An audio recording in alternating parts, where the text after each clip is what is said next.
I can't be protected by hopes and prayers.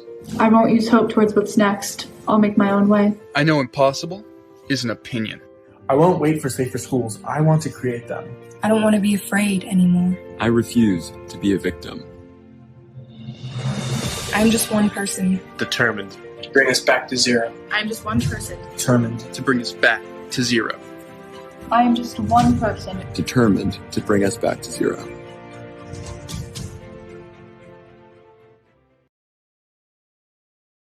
All right. Hopefully I'm unmuted. All right. Welcome, folks.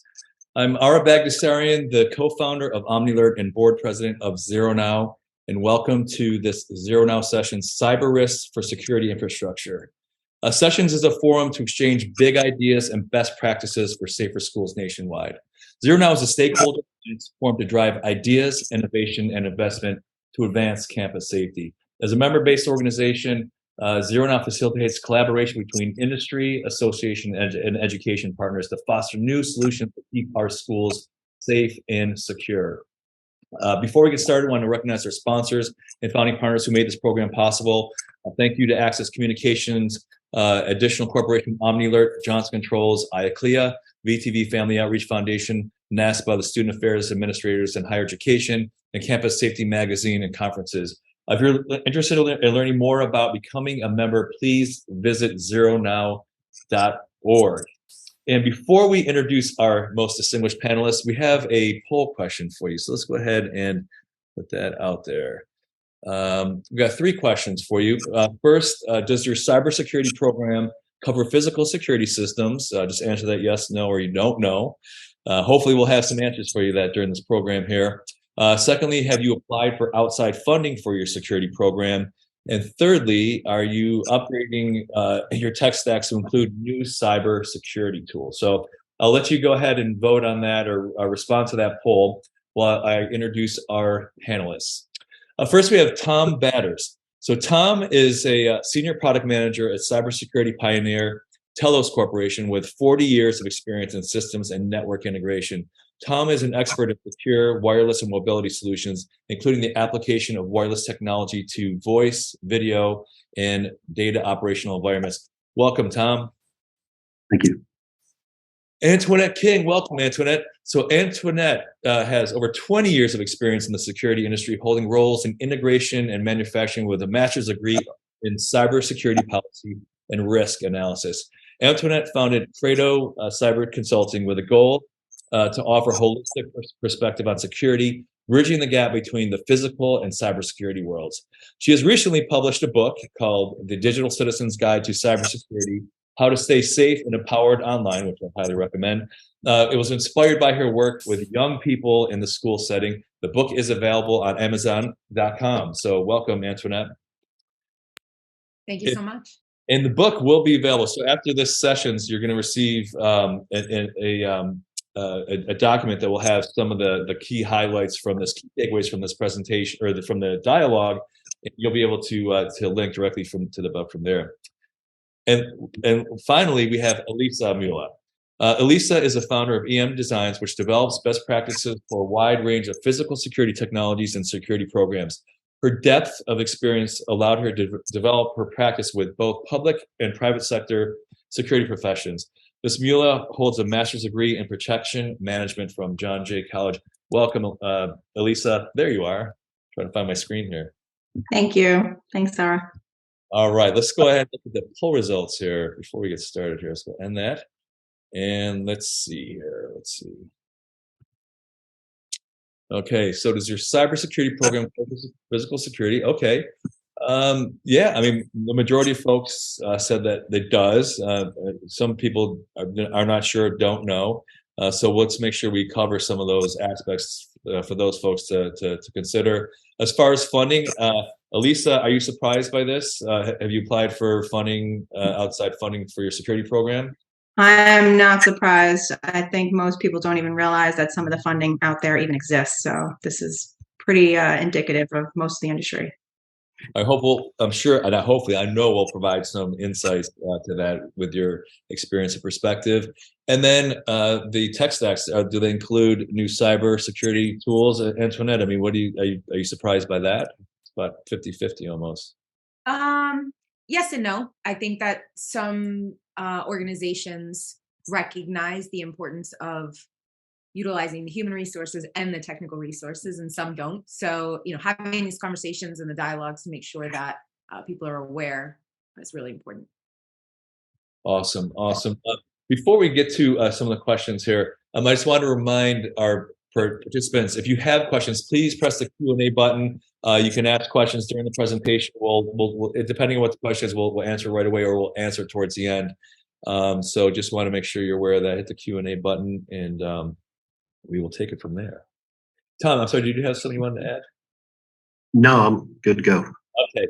Well, Tom, while we have you, so what would you say the evolution of physical security from being isolated, standalone, to being connected via IP address is today? I mean, so what percentage of approximately physical security infrastructure is connected via IP address and therefore vulnerable to cyber threats? Yeah, so good question. As we've talked about before, it's evolved significantly over the past few years. I mean, just going back not too long ago, there were devices that were used for physical security, whether they were IP-based cameras, there were sensors, there were locks on doors, and so on, that were segmented, right? Because they didn't have a way of connecting to the back-end network. But more and more, in fact, it's hard to find a physical security device these days that don't have an IP address attached to them, because they have to connect to the back-end network. They need to be managed. They need to be monitored. You want to be able to take information from those sensors and be able to manage them and identify various alerts and so on.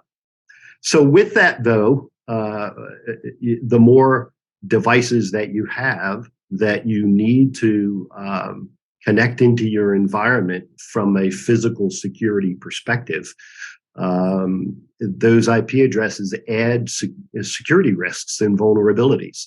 And unless they're managed the way other devices with IP addresses are managed on your information technology network, the operational technology networks will provide significant risks and vulnerabilities. So, good question. Antoinette, do most clients that you work with, do they separate physical security from cybersecurity, or have they merged conceptually? The vast majority of organizations that have a cybersecurity group are separate from physical security. And it's a shame, because ultimately their common goal is to protect assets.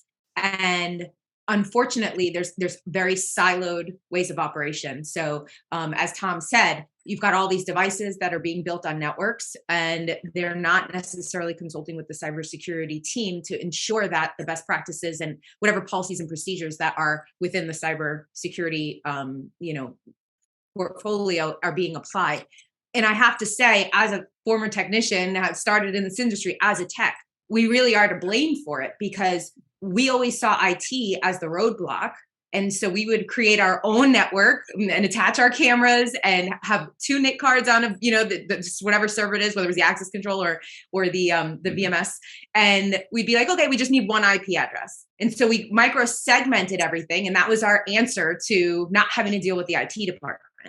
And so we've created, 20 years of this practice. And now it's like people are just, that's where we, stake the flag on the mountain and say, well, we should be protected because we're on our own, segment. And we have to undo that. We really have to undo that mentality and have cybersecurity and physical security playing nice in the sandbox together. Yeah. And, what you just said about creating a network in one organization that isn't communicating or cooperating with another organization, that needs to go away, because the networks are becoming one, right?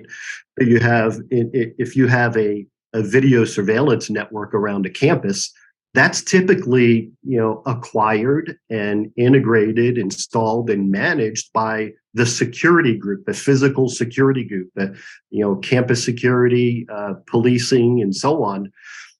Whereas the network, the infrastructure for the information systems are managed, like you say, by the IT department. So making sure that those two organizations even start, getting to Elisa's point with funding, starting from a funding aspect, figure out what's needed to tie these things together and create that solution moving forward as an integrated capability.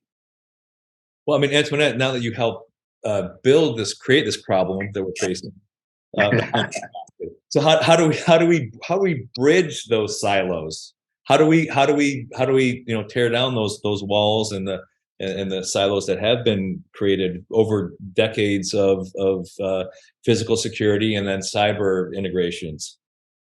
So I think the first thing is everybody needs to, I always say when we get into a meeting, it's no ego, amigo. Like we have to check our egos at the door. And Tom, I think what you said was really, really important.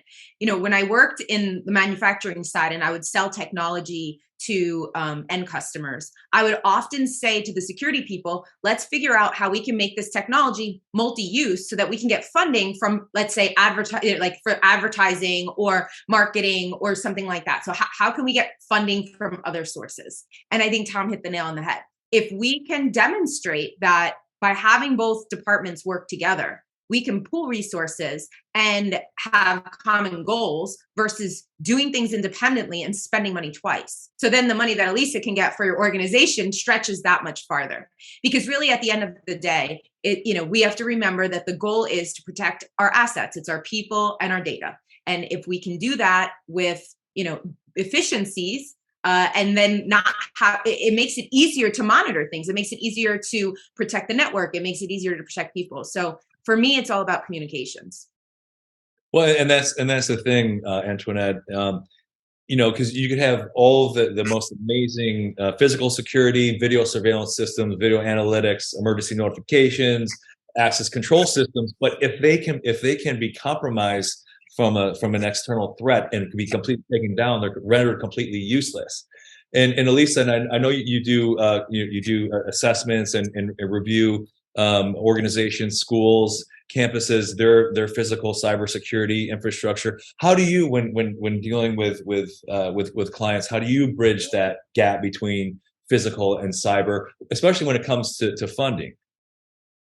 Well, I'm definitely going to borrow Antoinette's quote, no ego, amigo. That's awesome. But that really does trickle over into the funding aspects, because when we work with, let's just say, the head of physical security for an organization, they're reaching out to us to help them get funding. So the last thing they want to do is kick some of that funding over to their IT department or cybersecurity aspects of their needs. A lot of them don't even realize that they can purchase with some of these grants, whether it's antivirus or services for policy and procedure around cybersecurity. They don't even know that exists.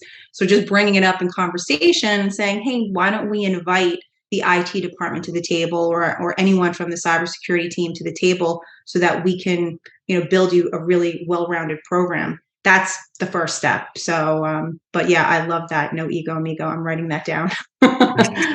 Takeaway today. Totally. Of course. Tom.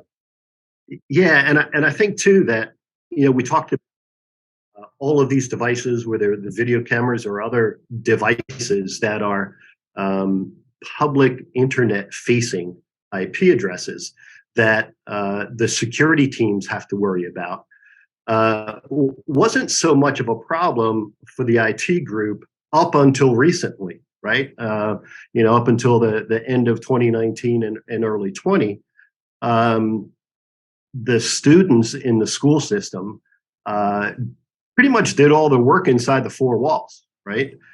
Then all of a sudden, the pandemic happened, and Chromebook manufacturers saw an extensive spike in their revenue, and shortly after that, they're close to 55 million K-12 students in the United States, right? So all of a sudden, you had massive amounts of new devices that were outside of those four walls that created new cyber attack surfaces.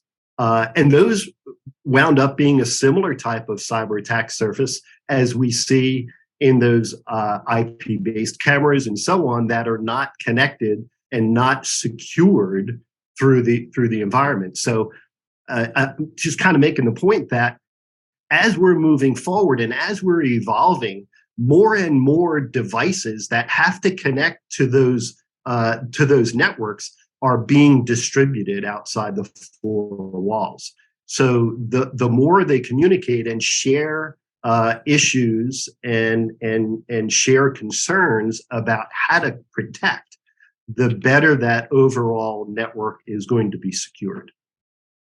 So let me ask you this: you brought up the proliferation of Chromebooks and the fact that there are more devices that are distributed to students and faculty. Does that pose any increased level of security threats that could impact the school's physical security infrastructure? Yeah, absolutely. I mean, you've seen spikes, since the early 2020s in ransomware attacks on schools and malware and cyberbullying on students and so on, and all of that is primarily because all of these devices are out there that students are using from anywhere. They don't have to be in the school. They could be home. They could be out of Starbucks. They could be in another country for all we know. So unless the cybersecurity technologies and tools are applied to those devices that have to connect to a school's IT network in a similar fashion that video surveillance and sensor networks have to connect to a security system, as they continue to proliferate, you're going to see more and more of these cyber attack surfaces being open to the public internet. Antoinette, do you have thoughts on that? Yeah, I wanted to mention that, ZeroNow's main objective, right, is to have zero attacks in schools, right? Zero violence in schools. If we think about the possibility of students of using the technology that they've been given, to do education, these computers on a network, if there is a way for them to jump from the data network to the OT network and access cameras, access locks, that could be utilized in, that cyber attack into devices could be utilized to plan kinetic attacks. So we really need to be cognizant of the fact that, when we're creating networks, when we're putting the infrastructure in, we need to be able to know whether or not there are the layers of security between the networks so that people cannot access cameras and locks and other technologies that are on a network within the facility, right? And so when the students are, we think about wireless lock sets, those are done often either with Bluetooth or they're done with Wi-Fi. So we've got access points all up and down hallways that are specifically designed for the wireless lock sets. Well, if they're emitting an SSID and a kid knows enough how to get into that access point, next thing you know, they're affecting the locks, right? And so we do not put enough stock in the fact that these kids are super smart. They've been born into this technology. They know how to do things. YouTube is their best friend. And so when we're designing these systems from a physical security perspective, we need to consult with the IT and hopefully if there's a cybersecurity professional on staff or a consulting firm, because you need to recognize that the risk is really, really high in the school settings. And the students are being taught that, which is a good thing. Students are being taught cybersecurity. And everybody needs to understand what cybersecurity is all about and so on. But of course, when they're taught it, there's like, well, let me try this out, right? Let me see how this works.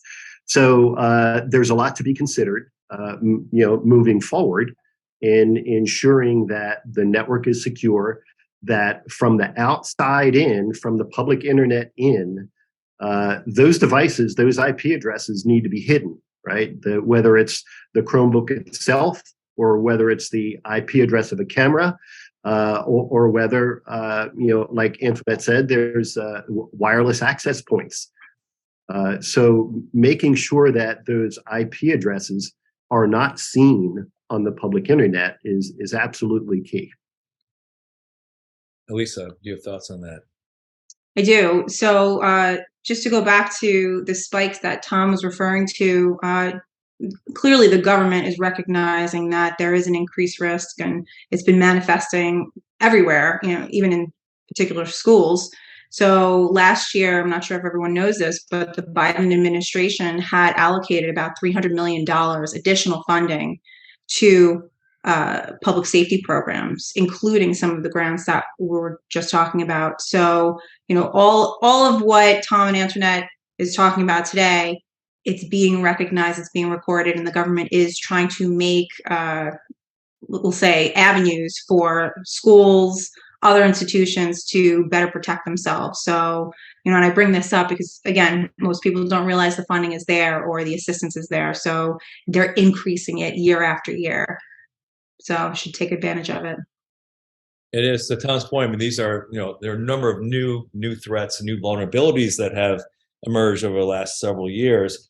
Antoinette, you mentioned something that's interesting, that is quite intriguing. The notion that a potential threat, an act can happen from within. Let's say that a student is planning an attack or some sort of event. How does a school protect themselves from an internal or originated cyber threat? Because we talk a lot about protecting yourself from external threats, IP connected from the outside. We're not talking, about, there could be obviously foreign actors or other folks that are trying to bring down the network, but let's talk about an internal scenario that might, that potentially can happen, that we want to prepare for.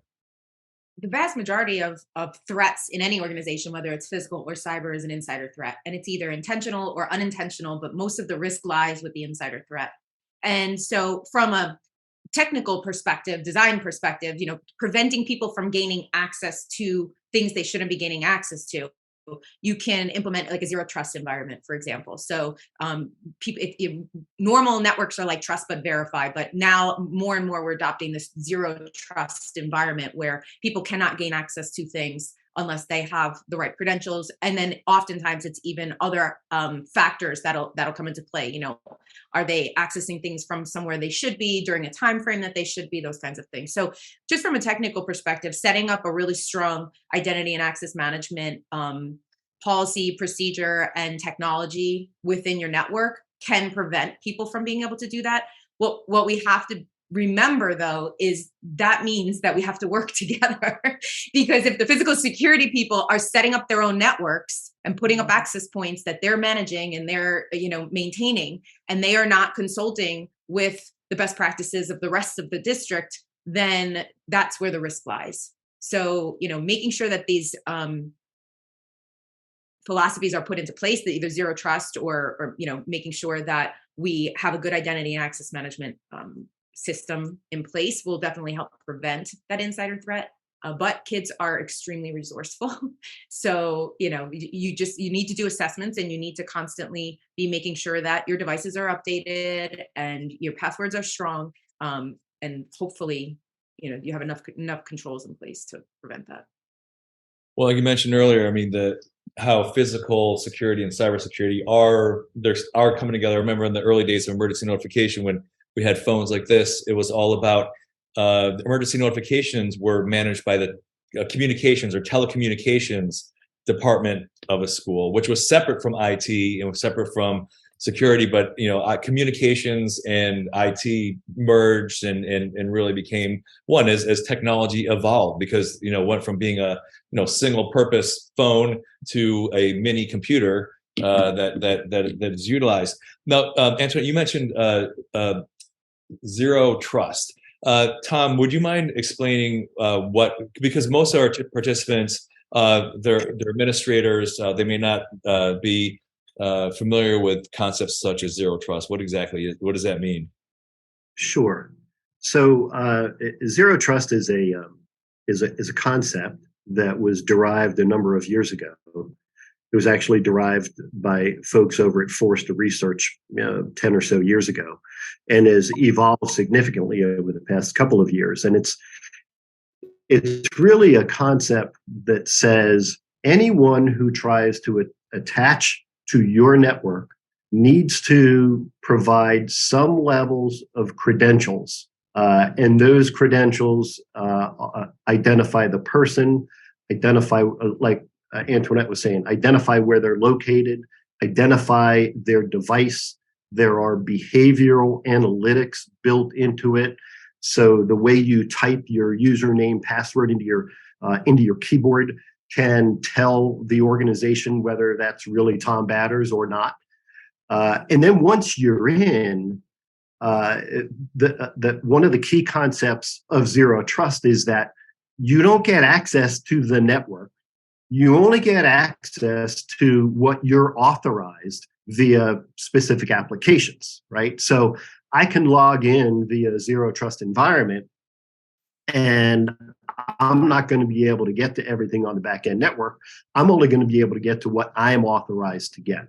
So there are many different levels of zero trust. There are many different companies out there that provide zero trust solutions, and it's an evolving capability. It's not a one size fits all. Zero trust is not a technology; it's a concept. But and that's a good thing because it applies differently to different organizations. But the whole idea behind it is identity management for access, and then only allowing access to what that identity is authorized to see. Got it. No, that makes sense. Hopefully that was helpful. I appreciate that.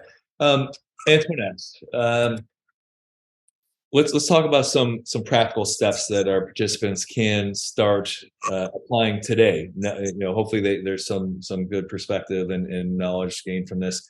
What are some things that schools can do today to start increasing their ability to protect from cyber attacks against their physical security? What would you say the first step would be, or the next logical step? For me, it's a gap assessment. Sitting down and going through all of the systems that you have that house critical data, or can like cameras have access to critical information, right? So we want to make sure that we know what systems we have. So going back to what I said before about, security technicians creating our own networks, it's a concept called shadow IT. So basically it happens not only in physical security, but it also happens in other OT technologies like HVAC and lighting systems. Like now a lot of the schools are getting grants also for, being more going green. Well, that also requires the lighting systems to be put on networks so that they control when things go on and off, and temperature, thermostats, all that kind of stuff. So when we create these isolated networks that are not part of the traditional IT data network, and the IT department doesn't know about it, it's called shadow IT. And so we need to do an assessment to make sure that there aren't any of these rogue systems somewhere that the IT department doesn't know about, so that we can make sure that they're protected. Once you do that assessment, you'll identify right away where your gaps are. If you have systems that don't necessarily attach to anything that's sensitive, you don't necessarily need to spend resources on those things. It's just like, the old adage, we're not going to spend $1 million to protect the pen, right? So we look at our assets, we define what the data assets, we define what the critical data assets are, where they're housed, how they're used, how they're accessed, then create a plan to start building the layers around it. Yeah, totally agree.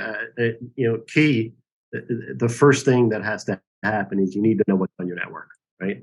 How many devices are attached to your network that have public-facing IP addresses, right?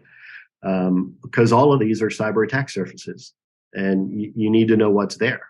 And then once you know that, like Antoinette was saying, how many of these devices hold information that's considered critical to the organization? And then decide how to hide those IP addresses from being seen on the public internet for those critical assets.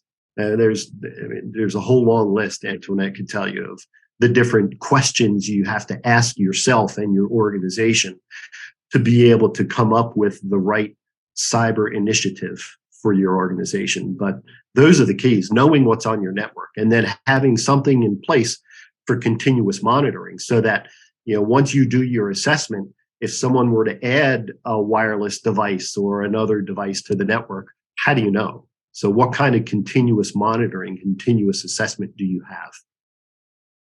Man, shadow IT, Antoinette, interesting. I mean, as a technology provider that is IP based, I mean, Yeah, it's a lot easier to get an implementation with a shadow IT department, right? Your own network. But how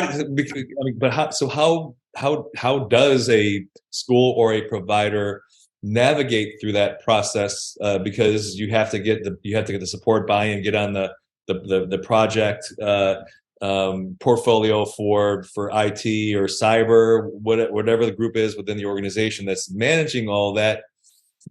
How do you address if you were a service provider today, how would you deal with that, Antoinette? As like an integration firm, like doing physical security integration. Well, when I was on the integration side of things, the first thing that I would say is let's get IT in the room. My philosophy is that physical and cybersecurity should not ever be roadblocks. Everybody sees security in general as a roadblock because there are things in place that make it inconvenient, right? And so what I always say is physical and cyber should be the guide rails by which we do anything in an organization. And it should be attached to whatever the business objectives are, and it should be a business enabler. So physical security and cybersecurity should not stop us from doing whatever it is that we're trying to achieve. They need to be the guide rails.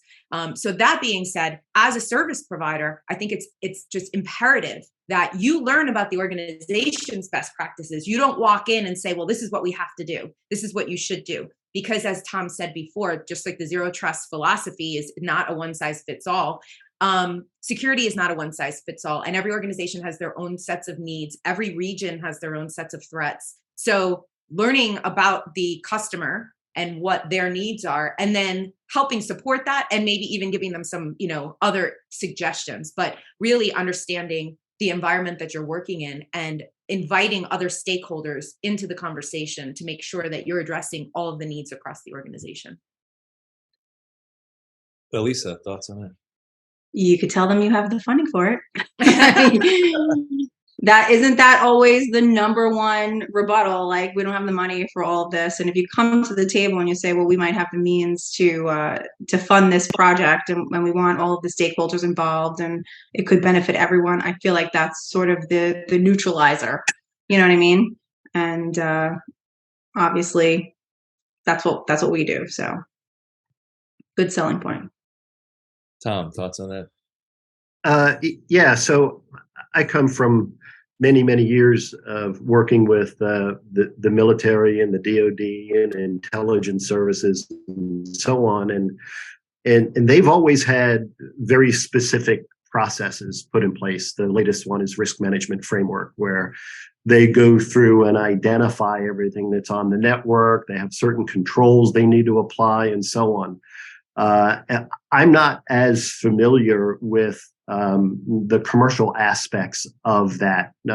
Elisa or Antoinette, are there specific processes that school systems can use as a guide or a template similar to the DoD's risk management framework that can help them do this?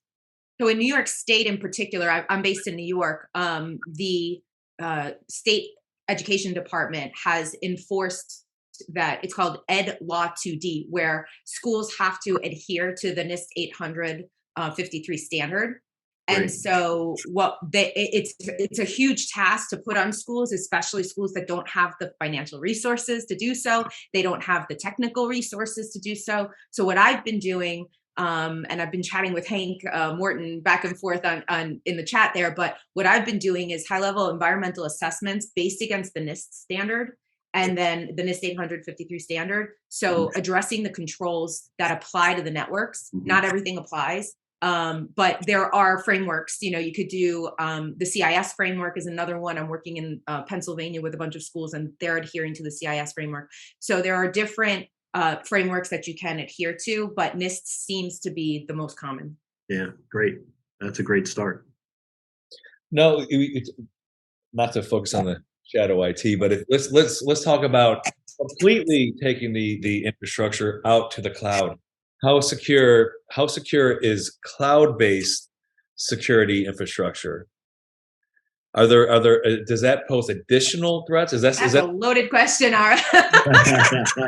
Tom, I don't know. You want to go first? But it really shouldn't be any different, though, because everyone who works remotely is cloud-based, right? I mean, you're touch and every organization, it's been quite some time ago where organizations, school systems and so on, had all of their entire network inside the four walls, right? They've been moving their networks out to the cloud for years. So the same level of security needs to be applied to that. And that also makes it more complex, right? Because, some folks are moving their stuff out to AWS, other to Azure, other to Google. Some have them in multiple cloud-based repositories and so on. So the tie between the network in the four walls and the remote access and the cloud all need to be considered as you collect your data from your assessments. And the same level of security needs to be applied across the board. Now, a lot of the cloud service providers provide a lot of that security themselves. So when you were building a network inside the four walls, you had to concern yourself with every aspect of it. The kind of good thing about moving some of this stuff out to the cloud is a lot of that is done for you. And they're mandated to be able to provide those capabilities. So in some instances, cloud is more secure. But knowing that you have some remote operations, some cloud-based operations, some inside the four-wall operations is absolutely key moving forward to doing the type of assessments that Antoinette was talking about. I think what needs to be really clear is when you say move to the cloud, there's 30 different flavors of cloud, right? And probably more than that. I'm just, being facetious here, but is it a platform as a service? Is it a software as a service? Is it infrastructure as a service? And depending on what you are doing and what type of service you are getting will indicate what your responsibility is and the service provider's responsibility is in terms of security. So if it's, and I'm just throwing out there, everybody uses Salesforce, for example. Salesforce's responsibility, because it's a platform, it's their cloud, they're going to maintain the servers, they're going to maintain the updates of the software, all of that kind of stuff. But if you're just using the infrastructure and you're putting your own stuff up in the cloud, you're responsible for all of that stuff. And I think that that's where the big vulnerability lies. Yes, Tom, it can be more secure, but that's if you know what your responsibility is for securing your part of the cloud, and then also making sure those things are turned on. Azure, AWS, they have some really great security features, but unfortunately they default off. Similar to many security manufacturers for hardware devices, they have all the technology built into them, but everything is at a level 0 or -5 security, right? Yeah. So you right. need to know how to ask the right questions of your service provider, understand what your responsibility is in terms of not only protecting the data as in storage, but the data in transit, the connection between your device and the cloud. Should you be connecting via VPN? What's the technology to secure the data in transit as well? And then also, if people are able to exfiltrate data out of the cloud, can you control that? Do you know that somebody is exfiltrating or downloading data? Because remember, if you can get into it, somebody else could get into it that's nefarious, right? So we have to make sure that we understand our responsibilities. We have the technology installed that we need to in order to make sure the data is secured in transit and at rest. And ask the questions. Yeah, absolutely true. And you'll see that every cloud service provider has a shared responsibility policy, right? So you go to work in a cloud service provider and they cover a certain amount, but you're also responsible for covering your piece of it to make sure that it's a completely secure environment. So that's excellent points. Oh yeah, a lot to consider. Just want to remind our participants, if you have a question, just hit the Q&A button, type in your question, and we will present it to the panelists. Elisa, okay, so we're talking, Antoinette mentioned about, everything is a service, physical security is a service, everything is a service.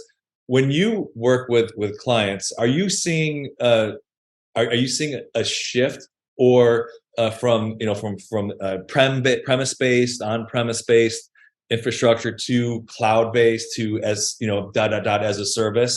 Is that a trend that you're seeing? Do you think that we're going to move more in that direction over time, or are we going to revert back to and maintain on-premise based solutions? I think a lot of people still have that mentality of I need to see it. I need it to be in my facility, in my closet. But when we talk about specifically the grants and how the government operates and what they'll allow you to spend funding on, they are introducing more SaaS products or the ability to spend some of this grant funding, government funding on those types of products, those types of services. When we work with some of our clients, and it could be school, a house of worship, hospital system, any nonprofit, the first thing we say to them is, well, do you have any kind of policy and procedure written? Usually they don't. And if they do, cybersecurity is like one line on that document. So just to sort of get them started, that's where we lead with our assessments. And our assessments are very, very different. They're very focused on getting that grant funding. So we almost always include some sort of information about keeping up with those trends, especially from a cybersecurity perspective. You need to have someone on staff. You need to have somebody contracted to update the organization to different threats and make sure you're tweaking your policy and procedure as necessary. Even just that little step is huge for them. So that's typically where we start. Occasionally we will see, specifically with smaller institutions, they're a little bit more open-minded to go to the cloud because, quite frankly, sometimes they just have to. But the government for sure is recognizing it, which is why they're introducing all these additional options on the SaaS side. So, Elisa, that's a couple questions regarding that. So you mentioned SaaS being covered under about funding and grants. How does SaaS funding work? Because most SaaS products are done on an annual subscription-based model. Can a school or house of worship or an organization fund multiple years of a SaaS license with funding, or is it just for that year, just for the following year? That's a really good question. And I think all of us are trying to figure that out as we go. So with some of my clients that we're working with right now that have previously gotten grant awards, we're working with the grant reps. And every grant is a little bit different. There are, federal grants provided by FEMA. There's the COPS grant, which is specific for schools. And there are state and local grants. And then there are private grants that we've actually found. And they're obviously, those are the ones that have the most lax rules. They're, a little bit easier to work with. But when we're working with the federal government in particular, you get assigned a grant rep who you have to get everything approved, every dollar that you want to spend in your funding, you have to get that approved by that rep. And so when we make our case, if this is the product we want to install, number one, do we have the category of funding open in our grant, right? So it has to be, again, if it's, let's just say it's an antivirus category that we apply for funding for, we have to then show that product we're purchasing falls in that category, and the grant rep has to approve it. And then, then we can move forward with it. I don't know if that answers your question, but there's a little bit of a different process per grant. And there are still other grants out there that are still sort of catching up to the cybersecurity needs. They still focus mainly on the physical aspects, target hardening aspects of the facility, but they're a little bit slower to catch up, but we're starting to see them move. I think it's going to be sort of a trickling of that same process of we have to work with them. We have to explain, why this is the product that we need in this facility, and then they approve it. And so, Elisa, one of our participants asked, can you tell us about the funding that you're mentioning? Are there specific types of funding? You mentioned there's some private funding, there's some federal funding, state funding. So I guess from a high level, what type of funding are you describing, and where can somebody find out about the funding? So the most popular one that we work with are the FEMA grants. So you can literally just go to FEMA.gov, I believe, and there are several grant programs that they work with. The one that we work with the most is called the Nonprofit Security Grant Program. For literally any nonprofit out there can apply. That one, they really focus on that physical target hardening, physical aspects of their facility, but they do have a lot of availability for cybersecurity related equipment and services. For that grant, that one is about $150,000 per facility. If you're looking at the COPS grant, again, that one also really focuses on the physical aspects of the facility. That one's about $500,000. And you can, again, just Google COPS or the SVPP, School Violence Prevention Program. You take a look at that. And on each of the websites, they will provide you with a list of what is allowable in terms of what you're allowed to spend the grant funding on. I will add a caveat to that. The FEMA website, they haven't updated their allowable spend in about 2 years. So if you don't see, the category of product you want to spend money on, I would just reach out to them directly and confirm. But, and then the state and locals, again, every state has a different program. Some states give out $50,000. Some states don't have any programs. Last year, Pennsylvania gave out between $150,000 and $200,000 per school in their state program. So that was a really good program. And they also split it. This was one of the first times I've seen any grant program split the funding between mental health services and their security program, which I think is a huge step, because particularly for the topic at hand, trying to get to zero, it's been a little controversial talking about mental health, but it does play a role for sure. So every grant is a little bit different. And then we do have some private grant programs that are offered by different manufacturers. Just this month, we launched a program where if you've gone through the process and you've applied for a grant with us and you were denied, which doesn't happen frequently, but it does happen, and you have been denied, but you've invested your own funds to try and win this grant money, we will petition some of our partners for you for a donation, which is a write-off for the manufacturer. It's a benefit to you. It gets you started with at least something, some sort of security policy and procedures, some sort of equipment. And then we're going to continue to go after grant funding for those organizations so they can then build on those systems. And just to be clear to our participants, really the first stage to applying for any of the grants you're talking about is an assessment, correct? You cannot apply for a grant without a gap or vulnerability assessment. Is that correct? Almost every grant program I've seen requires some level of an assessment. I think that's important, because I know a lot of folks they're interested in seeking funding. Obviously, there's this is obviously a major issue, and yes, and you mentioned with ZeroNow, yeah, we advocate for a holistic approach, which does incorporate mental health and physical security, cybersecurity, etc. But no, that's important. So hopefully that answers the question from the attendee. I just want to take a step back, kind of looking forward, because we have just about 10 minutes left, and I want to get some final thoughts from each of you. But Antoinette and Elisa shared her thoughts on this. But where do you see things moving? The tug of war between on-prem versus cloud-based, as a service. Where is that trend headed? Are more schools and organizations moving their security to the cloud as a service, or do you see things moving back to on-prem in the future? Well, I think that it depends on the technology. I'm really fascinated, especially with video. For a long time, we kept going more megapixels, more megapixels, more megapixels. And now with analytics, the tools that we can use to take the video and do other things with it, they don't require a tremendous amount of pixels. So these 20 megapixel cameras, now we can do amazing things with analytics with a 1080p camera.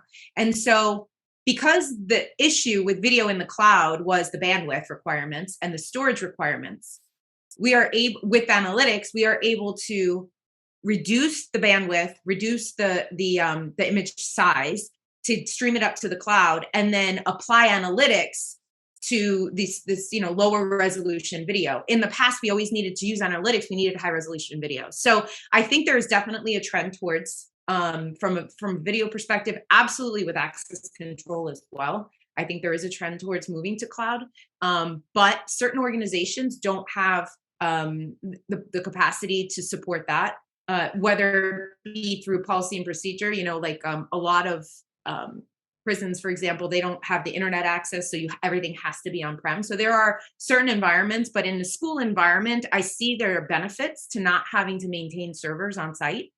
But again, understanding what that means and where your responsibilities are really important. But I absolutely see that things are being pushed to the edge. So we're going serverless. So it doesn't necessarily even have to be cloud. A lot of times they're just putting the storage on the camera, right? And then we're accessing the video when we need to access the video, and then streaming long-term or archiving long-term storage in the cloud. So I see things being pushed to the edge with both video and access control. And I also see there is a greater utilization of cloud services moving forward. I do think that that's definitely a trend. Interesting. Yeah, I definitely could see, like a hybrid approach or a serverless, right? Because obviously you still have the physical aspects, the access control systems, the door locking mechanisms, the physical cameras, but moving the analytics to the edge doesn't require processing power, somewhere on the network. And you're absolutely right. I mean, to be able to run video analytics with let's say a network, a campus with 1,000 cameras, can you imagine the bandwidth that would take to do all the processing out in the cloud? I mean, that would just not be possible. And the fact that you mentioned with the pixels, yeah, if you have it on the edge, it certainly takes away the bandwidth burden on the back end and processing power, and the scalability is there too. If you have 100 cameras, 100,000 cameras, like a major metropolitan area like New York City, you put that on the edge, it opens up so many doors. But you need to make sure that you have all those vulnerabilities addressed. Yeah, that's the key, right? Having that holistic lifecycle management program in place to make sure that the devices are secure. Ezra, you have a background. You once at Access, I believe, right? So you have, yep. And I think Elisa was at Genetech too, right? Oh, yes. Yep. Tom, I know that. We're going to be wrapping things up here in a minute, but I know Telos has technology, right, to take an IP address and make it completely invisible. What is that Telos Ghost? Like, what you might describe what that does and what role that has in physical and cybersecurity? Sure, absolutely. Yeah, I agree 100% with what Antoinette was saying about really a hybrid capability where there's still going to be on-premise based capabilities, but more and more of what has been done can move to the cloud. And even in the on the IT network, as opposed to the physical security network, with all these devices remote, having to authenticate to the school system. So maybe authentication servers, certificate servers, and so on will be on-prem, but application servers may be in the cloud, and so on. And because of that hybrid approach, technologies like the one you mentioned that we're working with our customers on is key, because the more devices that are out facing the public internet, the more at risk the organization is. So if you can embed, say in Chromebooks, a capability that will actually hide the IP address of that Chromebook from being seen on the public internet, then that will preclude the ability of nefarious actors to use that device to get into the back-end network. So it has to continue, at least at this point, to continue to be kind of a hybrid approach, because there are some IT resources that organizations are not going to want to put in the cloud. However, more and more applications are cloud-based. So even if you authenticate to a network on premise, you're most likely using a cloud-based application.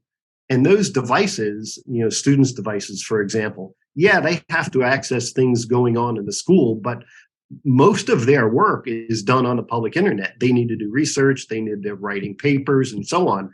So they need to be protected out on the public internet. So having technologies that you can put into your cyber initiative that will eliminate the ability for cyber adversaries to even see that device is just one of the tools that can be looked at to ensure they're safe. No, that's awesome. Thank you, Tom. We are running out of time, but just want to give each of our roundtable panelists an opportunity to share their final thoughts, final words of wisdom that is just to wrap up the discussion about the intersection between cyber and physical security, and just words of guidance for our participants. So, Elisa, we'll start with you, if you wouldn't mind, just your thoughts on the topic. Yeah, I first of all, I think you guys are doing a phenomenal job by having us all sit down and continuously talking about these topics. This is something, the convergence of cyber and physical has been a topic that we've been talking about for years, but it's still hard to get people to the table to have these conversations. So, tremendous job by ZeroNow for keeping that conversation going. I think that's always the first step. I think also in working with different institutions, we've said this repeatedly on this call, it really depends on the institution that you're working with. There are some governing bodies that you have to abide by their rules, their guidelines, if they'll allow certain products, if, they want to invest in the cyber side. But again, it brings us back to exactly what you guys are doing by pushing that conversation and changing that paradigm. That's how we're going to make those changes. No, absolutely. Yeah, I ditto that, Elisa. Ara and your team are doing a great job pulling all this together, and it's been so great just sitting here talking to you guys over this past hour. We need to do more of this, but I enjoyed the conversation, and I hope the audience got some good, valuable information from it. So thanks, Ara. No, thank you. I think that the key that we have to really understand is the reason why cybersecurity is always this mystical thing is because, everybody thinks it's so scary. And if you look at the principles of physical security and cybersecurity, they are identical, right? The only thing that changes is the asset. So we need to stop being afraid of applying cybersecurity to the physical security devices, because it is defense in depth. At the end of the day, that's what it is, right? Putting controls in place to create barriers between the bad guys and the asset. So keeping the conversation going is really, really important. Educating people in the physical security industry about these different principles is also key. And it's incumbent on manufacturers who create IoT devices to create them with security in mind, but also educate the people who are using their technology on how to implement those security features. That's the missing, for me, it's the reason why I went out on my own. That is the missing link. When the integrators don't know how to implement the devices and implement the security features from a cyber perspective, then they're just taking them out of the box and sticking them up and moving on to the next thing. So education is really important. And creating shadow IT. That's right. No, we are completely out of time. Really appreciate everyone. And to Elisa and Antoinette and Tom's point, if you're interested in being a part of this conversation, we invite you to join the ZeroNow community. Just go to zeronow.org, click the community button. Would love to have this continue. We are going to continue this conversation. I just want to give folks a update that our next webinar is actually an innovation showcase, our winter innovation showcase on February 7th at 2 p.m. We're going to have 3 ZeroNow partners showcasing their latest and greatest school safety technology. Intrado will be presenting, Mutual Link and USA Software will be presenting on the 7th. You could register on the zeronow.org website and in the community. So wanted to thank our panelists for sharing their time and expertise and insights with our group. One of the big key takeaways I have here, and we'll send that as no ego, amigo. That needs to be the mantra. Let's build this between our different departments. It's not, your world versus my world and stovepipe versus my stovepipe. No ego, amigo. And thanks again, guys. We're going to wrap this up, and we'll see you all very soon. So thanks, everyone. Thank you. Bye. Bye-bye. Thanks.